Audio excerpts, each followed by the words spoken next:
बिजली के बिना गरीब के घर में पंखा और अमीर के घर में एसी तो छोड़िए, एक छोटा सा बल्ब भी नहीं जल सकता। ये तो हम सभी को पता है। मगर बिजली से चलने वाले उपकरण बिना तार के बिल्कुल बेकार हैं, क्योंकि तार बिजली से करंट बनाने का मुख्य स्रोत है। इसलिए आज मैं आपको फैक्ट्री में बिजली की तार कैसे बनाई जाती है उसका पूरा प्रोसेस दिखाने वाला हूं। बिजली की तार बनाने के लिए सबसे पहले प्लास्टिक के दानों का कट्टा लाया जाता है। फिर कट्टे में से दानों को निकालकर एक मिक्सर मशीन के अंदर डाला जाता है। फिर सारे दानों को लगभग आधे घंटे के लिए मिक्स किया जाता है, ताकि अपने दाने थोड़े से नरम हो जाए। जब अपने दाने नरम हो जाते हैं, फिर सारे दानों को मशीन से बाहर निकालकर एक करेट के अंदर इकट्ठा कर लिया जाता है। फिर इन सादे दानों के अंदर जिस रंग की तार बनने वाली है उस रंग के थोड़े से दाने मिक्स कर दिए जाते हैं। जैसे अभी यहां पर नीला तार बनने वाला है। फिर सारे दानों को एक हॉपर में पलट दिया जाता है। इसके बाद तार के अंदर का जो कॉपर होता है उसके साइज को तैयार करने के लिए सबसे पहले एक स्टैंड में छोटे छोटे यहां पर कॉपर के रीलों को सेट किया जाता है। फिर इन सारे रीलों में से एक एक करके पतले पतले तारों को निकाला जाता है और आगे मशीन में सेट कर दिया जाता है, जिससे हमारा एक मोटा तार का बंडल तैयार होने वाला है। जैसे अभी यहां पर 1.5 mm का तार बनने वाला है, जिसके लिए कम से कम 24 रील लगाई गई है।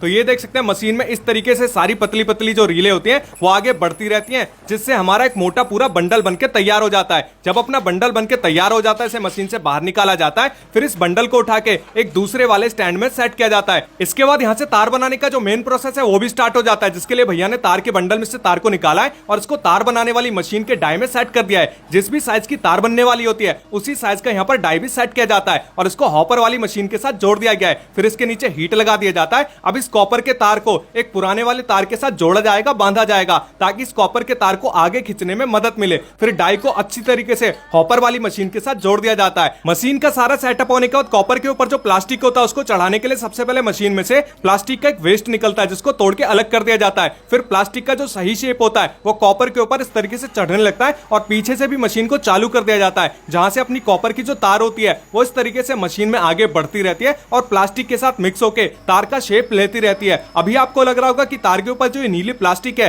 ये कहां से आ रही है। तो सबसे पहले मैंने जो आपको प्लास्टिक के दाने दिखाए थे जिसको हॉपर में पलटा गया था, ये उसी दाने का कमाल होता है। अभी ये जो तार है बहुत ही ज्यादा गर्म होता है, साथ ही में लचीला भी होता है, जिसको सख्त और मजबूत बनाने के लिए एक ठंडे पानी के चैम्बर के साथ इसको आगे भेजा जाता है, जिससे अपना तार मजबूत तो हो ही जाता है, साथ ही में किसी भी खराब कंडीशन में ना तो ये जल्दी से कटता है ना फटता है। फिर इस तार को एक काउंटिंग मशीन से गुजारा जाता है, जिसमें एक सेंसर भी लगा होता है, ताकि पता लग सके कि तार कितना मीटर तैयार हो गया है। और इस मशीन में आपको दिखाई दे रहा होगा कि 2 बड़े बड़े रोलर लगाए गए हैं, जिनका काम होता है तार को 3 बार घुमाना। पहली बार जब तार घूमता है तो तार की काउंटिंग होती है, यानी कितना मीटर तार तैयार हुआ है वो पता लग जाता है। और दूसरे वाले राउंड में जब तार घूमकर वापस ऊपर जाता है तो यहाँ पर तार की ब्रांडिंग होती है, लेबलिंग होती है, यानी तार का नाम होता है, कंपनी का नाम होता है, आईएसआई मार्क होता है, जिससे तार की क्वालिटी का पता लगता है। इसके बाद वापस तार यहाँ पर घूमकर इन दोनों रोलरों से आगे की ओर जाता है, जिससे अपना जो तार है वो बनके पूरी तरीके से आगे बाहर निकलता रहता है। अभी आपको लग रहा होगा कि तार तो पूरी तरह से बनके तैयार हो चुका है, तो ऐसा बिल्कुल भी नहीं है। मशीन के स्टार्टिंग में जो मैंने आपको सेंसर दिखाया था